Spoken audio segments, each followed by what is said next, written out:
যদি কোনো স্পেসিফিক ঘটনায় বাংলাদেশের আইন শৃঙ্খলা রক্ষাকারী বাহিনী বা স্বরাষ্ট্র মন্ত্রণালয় ব্যর্থ হয়েছে কি হয় নাই সেই বিষয়ে যদি আপনারা নোটিশ আনেন তখন আমরা ডিবেট করতে পারবো। এটা প্রশ্ন হলো না পল্টনের বক্তৃতা হলো বুঝতে পারিনি। আইন শৃঙ্খলা পরিস্থিতির উন্নয়নে 6 মাসে স্বরাষ্ট্রমন্ত্রী সফল হয়েছে কিনা এটা একটা প্রশ্ন।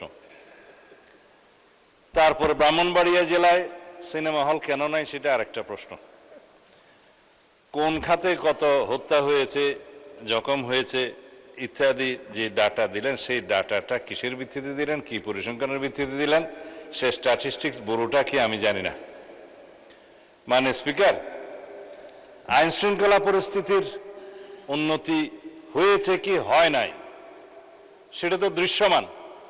বাংলাদেশে আজ পর্যন্ত বর্তমান সরকার দায়িত্ব নেওয়ার পর থেকে এই মুহূর্ত পর্যন্ত যত হেনিয়াস ক্রাইম হয়েছে, অপরাধ সংগঠিত হয়েছে, 24 ঘন্টা 48 ঘন্টা ক্ষেত্রের মধ্যে 7 ঘন্টার ভিতরে অপরাধী গ্রেপ্তার হয়েছে,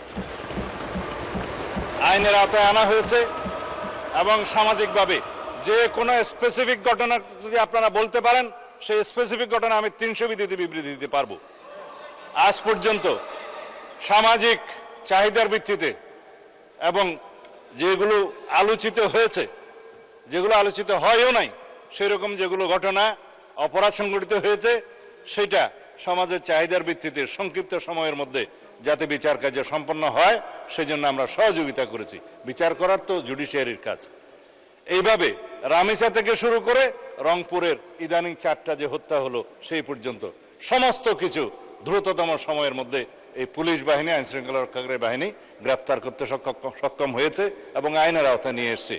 এখানে কোথায় কি ব্যর্থতা আছে বলতে হবে, মানে স্পিকার স্পেসিফিক্যালি ডালাওভাবে স্বরাষ্ট্রমন্ত্রী ব্যর্থ হয়েছে বা আইন শৃঙ্খলা রক্ষাকারী বাহিনী ব্যর্থ হয়েছে বা এই সরকার আইন শৃঙ্খলা পরিস্থিতি উন্নতি হয় নাই, এগুলো পল্টনে বক্তব্য চলে। এটা সংসদে তথ্যভিত্তিক কথা বলতে হবে। যদি কোনো স্পেসিফিক ঘটনার কথা আপনারা বলেন সেই ঘটনার প্রেক্ষিতে আমরা 300 বিধিতে বক্তব্য দিতে পারবো মানে স্পিকার। কিন্তু যদি কাগজ নিয়ে বলা হয় এতটা হত্যা হয়েছে, এতটা খুন হয়েছে, সেটা তো কিসের স্টেটমেন্ট আমরা জানি না। আমরা গতবারও সংসদে আমরা 300 বিধিতে বক্তব্য দিয়েছি, স্টেটমেন্ট দিয়েছি এবং সংসদের জেনারেল আলোচনার মধ্যেও বলেছি, ডাটা দিয়েছি। তার মধ্যে আমরা প্রত্যেকটা পরিসংখ্যান করে প্রত্যেকটা অপরাধ ভিত্তিক চিত্র আমরা তুলে ধরেছিলাম।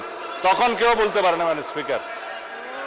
সুতরাং যদি কোনো স্পেসিফিক ঘটনায় বাংলাদেশের আইন শৃঙ্খলা রক্ষাকারী বাহিনী বা স্বরাষ্ট্র মন্ত্রণালয় ব্যর্থ হয়েছে কি হয় নাই সেই বিষয়ে যদি আপনারা নোটিশ আনেন তখন আমরা ডিবেট করতে পারবো। ধন্যবাদ মাননীয় স্পিকার।